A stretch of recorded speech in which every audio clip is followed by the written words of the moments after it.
There's another businessman who wants to run America. We're like a bunch of blind bats.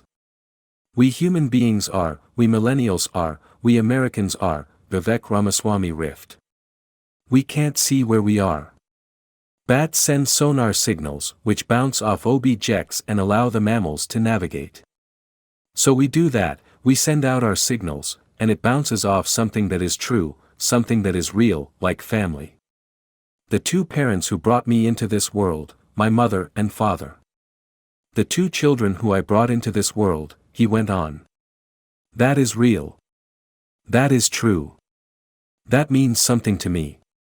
In person, his presentation is a lot more intense. It is also about a bleaker landscape of American life than the bright version of Trumpism he's trying to project.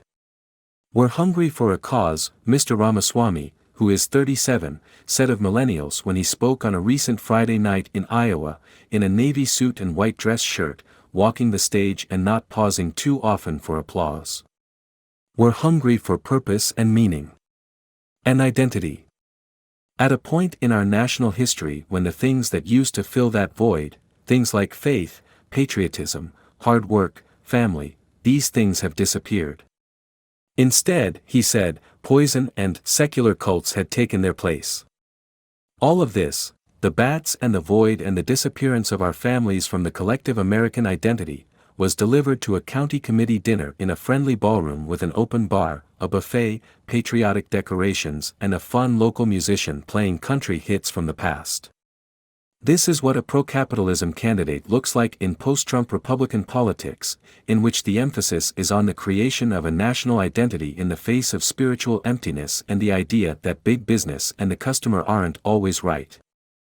The next morning, at campaign events held at one of those cool digital driving ranges and at a pizza place with a beautiful old tin ceiling, the American identity crisis talk continued. There's more to life than just the aimless passage of time, going through the motions, he said, standing in front of what looked like a floor-to-ceiling image of a Pebble Beach fairway. You're more than the genetic attributes you inherited on the day you were born, he went on to say. You are you. He is technically the business candidate, but not really. This is the elite corporate executive as culture warrior.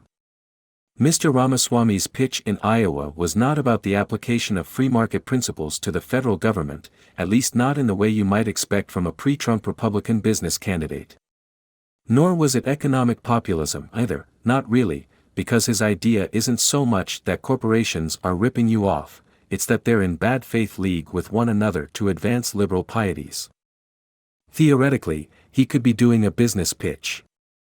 Mr. Ramaswamy started a pharmaceutical investment and drug development company that picked up pharmaceutical projects abandoned by other companies and aimed to bring the drugs to market. In 2020, as chief executive, he refused to support Black Lives Matter, and in 2021 was an author of a Wall Street Journal opinion essay arguing that online platforms were censoring people when they blocked accounts in the chaotic aftermath of January 6, 2021. He has published 3 books critiquing the environmental, social and governance practices of BlackRock and other fund managers, and started an anti-ESG asset management firm.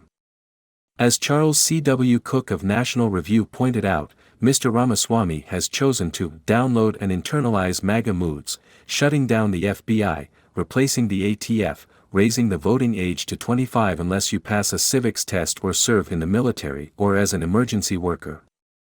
These are the kinds of proposals that are drafted to please and anger the right people and never happen. He's given $10,000 to the defense fund of Daniel Penny, the man accused of second-degree manslaughter in the subway chokehold death of Jordan Neely, and his campaign is selling a coffee mug that reads, Truth, with the words, wokeism, climatism and transgenderism crossed out above. He has repeatedly portrayed trans people as mentally ill. As a Ramaswamy campaign memo recently said, the mistake every other campaign is making is that they see their path to the nomination through Trump, when our path is alongside Trump. In reality, many Republican politicians have seen their path alongside Donald Trump as they wait for someone else to break him like a big piñata. Mr. Ramaswamy wants to restore an American identity that, in speeches, involves a lot of concepts but rarely anecdotes.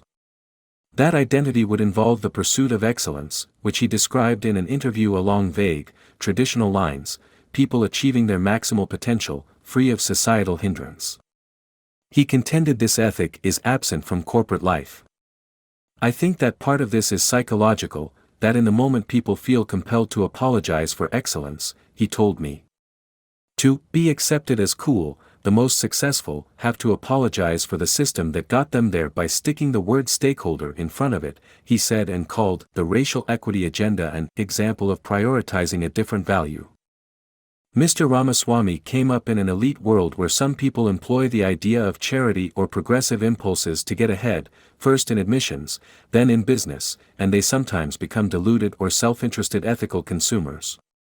Whatever justice is, surely it can't be attained so incidentally, by just picking the right shirts, the right burgers and the right bankers, he writes in the book Woke Incorporated. He's bothered by that thing many also dislike, which is a hedge fund putting in place a superficial diversity effort intended to disrupt as little as possible to prevent a lawsuit or make money, or a corporation with an aspirational brand made of cotton produced in the Xinjiang region of China. This is the world summarized by Sam Bankman-Fried last year in a DM he later claimed he thought was off the record, this dumb game we woke Westerners play where we say all the right shibboleths and so everyone likes us. In Woke Incorporated, Mr. Ramaswamy's solution is to separate politics and business.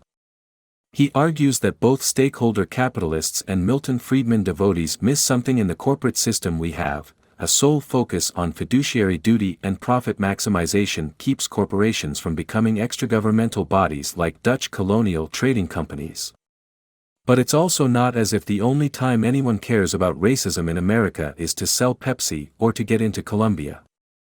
The practical implications of keeping business and politics separate become complicated quickly for this reason. The economy is made up of millions of individuals who live in the larger world. This is a business, as Dolly Parton said of her decision to remove Dixie, the nickname for the South often associated with the Confederacy, from the Stampede, 2 dinner show attractions she owns. She didn't want to offend prospective customers. What if Chick-fil-A wants to stay closed on Sundays? What if a company wants to market fratty beer to trans people and supporters as customers in and of themselves? What counts as maximizing profit or respecting the employees, and what counts as politics? What is politics? Over the past decade, many presidential candidates, especially the long-shot, unconventional kinds in both parties, have talked in secular spiritual ways about voids in American life and the corruption among elites. There are different theories of the case: technological change, inequality, institutional decline, loneliness, including the omnipresence of corporations and the emptiness of material goods for justice.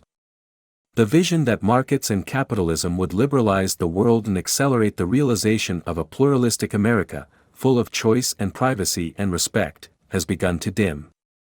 Mr. Ramaswamy has isolated a problem in that vision, the hollowness of so much of corporate social policy.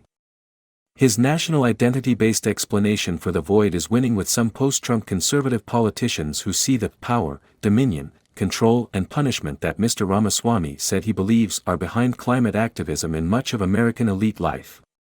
It's a lean time for the sunnier version of a capitalist pitch, in which climate change is a problem but also a business opportunity, just like the valued employees and customers in a pluralistic, ever-changing American society.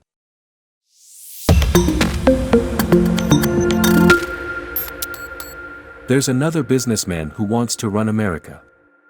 We're like a bunch of blind bats. We human beings are, we millennials are, we Americans are, Vivek Ramaswamy riffed. We can't see where we are. Bats send sonar signals which bounce off objects and allow the mammals to navigate. So we do that, we send out our signals, and it bounces off something that is true, something that is real.